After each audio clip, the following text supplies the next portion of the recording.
aí, tudo bem? Conferido no ar. Hoje, na verdade, é um conferido novamente, porque eu vou falar de um filme que eu já conhecia, inclusive eu tenho ele na minha coleção, que é o clássico de 1986, 9 Semanas e Meia de Amor. Esse filme tá voltando aos cinemas agora nessa quinta-feira, um pouquinho antes aí do Dia dos Namorados, com distribuição da A2 Filmes.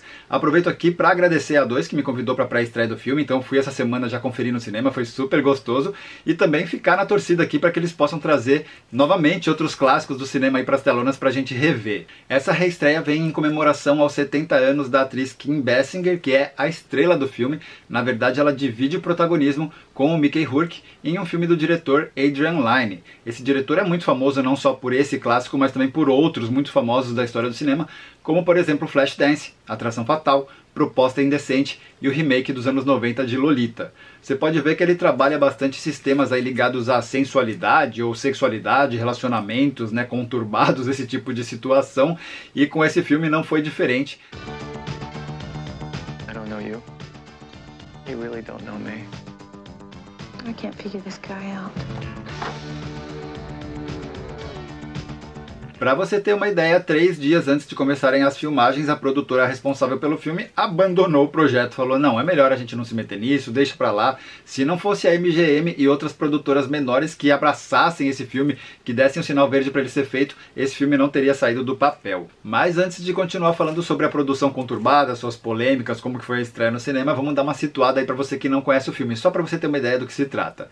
Então nesse filme a gente vai ver a história da Elizabeth, que conhece o John, que é um cara super charmoso, galanteador, mas gosta assim de dar uma apimentada quando se trata da relação carnal, digamos assim, né, dos dois. Ele gosta de ultrapassar alguns limites, então é uma coisa que beira, às vezes, não um masoquismo, mas a humilhação, aquela coisa que ele gosta que ela seja submissa, e ela gosta do jeito dele e tal, mas ao mesmo tempo ela não está acostumada com esse tipo de relação, então ela se sente bastante incomodada. Então esse filme traz aí uma reflexão bem interessante sobre relacionamentos abusivos, sobre limites do fetiche, por exemplo, sobre se você realmente ama alguém, se você está só pela relação sexual, né? Qual que é aí o equilíbrio certo, até onde você pode ir sem estar sendo abusada, humilhada ou ameaçada. A gente sabe que qualquer relação pode ter suas fantasias, suas excentricidades aí entre 4 paredes, mas tem que ser uma coisa consensual. Quando aquilo começa a ser ruim para um dos dois, começa a fazer mal, se tornando de repente uma relação tóxica, né, que parece não ter amor, mas sim uma intimidação, uma ameaça. Quando não é saudável, né, seja para um, seja para os dois, aí já não vale a pena continuar, né? Então aqui a gente vai ver ela sempre passando assim um pouco do limite, ao mesmo tempo se sentindo mais empoderada, né, tendo o ego mais inflado. Será que ela está sendo quem ela é mesmo? Está gostando do que está acontecendo? Está se descobrindo de uma maneira diferente? Ou será que ela está se tornando prisioneira de um amor que de repente não é amor? I have a present for you.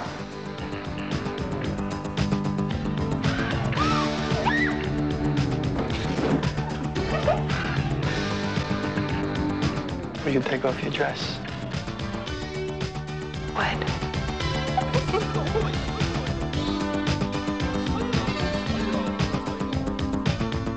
You can ask me to leave. I don't want you to leave.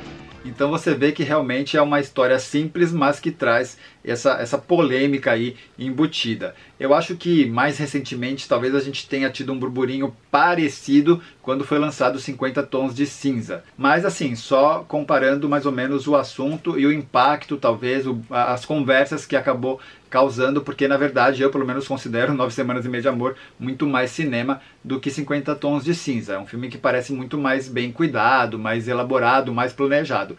Até porque, voltando a falar então da produção, na pós-produção demoraram 1 ano para editar esse filme, que é bastante tempo. Os filmes às vezes mais simples assim, que não exigem tanta pós, como um filme de heróis que tem, sei lá, efeitos especiais sendo feitos por diversas empresas. Esse filme é mais basiquinho, digamos assim, então foi bastante tempo para pensar numa produção aí levar 1 ano para ser editado. Então realmente teve bastante cuidado. A trilha sonora também é bem bacana.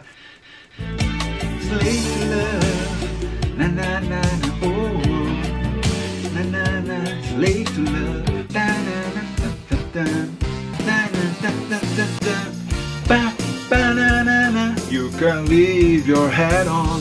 Does this excite you?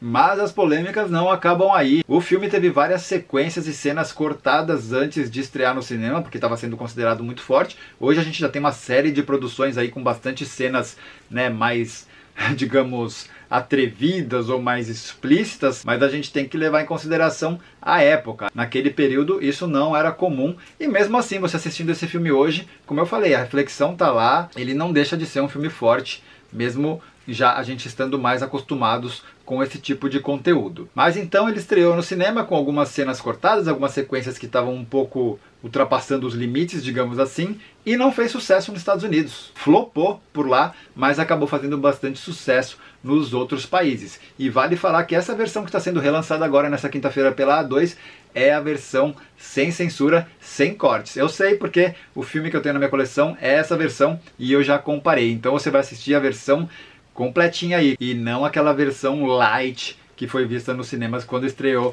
lá em 86.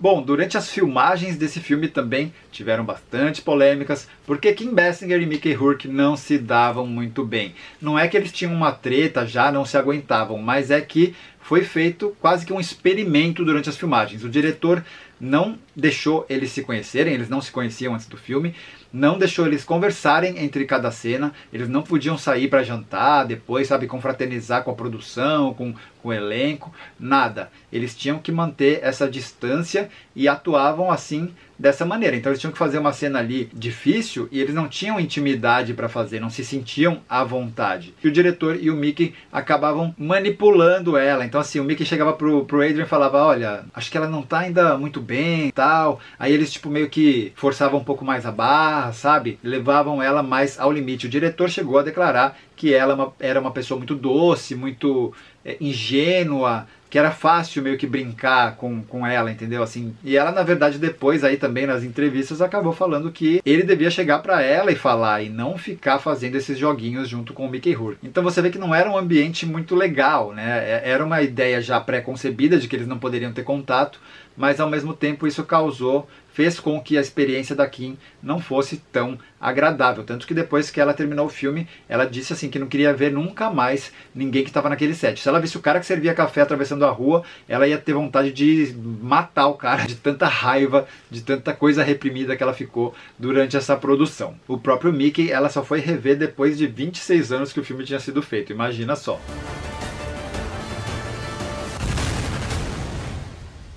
Mas é um grande clássico do cinema, é o filme que deu o estrelato realmente para Kim Basinger e para o Mickey Rourke, e não tem como, né? Ver esse filme na telona do cinema dá vontade de meter... Pera só um pouquinho. Meter o louco e assistir um monte de filme dos anos 80, maratonar tudo, porque ô época boa do cinema, né? Uma atmosfera muito própria, o tipo da imagem, as trilhas sonoras. Eu tô torcendo para que outros clássicos dos anos 80 voltem aí pro cinema pra gente poder conferir também.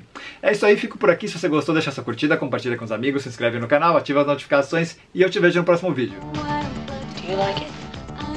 Aren't you gonna ask me how I like this? Put them all on. It would mean a lot to me. But I can't concentrate. Maybe it's true love.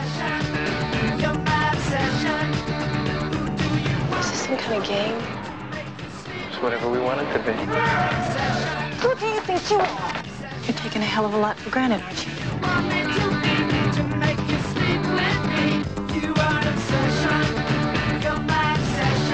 I think I've been hypnotized. But I never felt anything like this before. How did you know I'd respond to you the way I have? I saw myself in you. 9.5 weeks.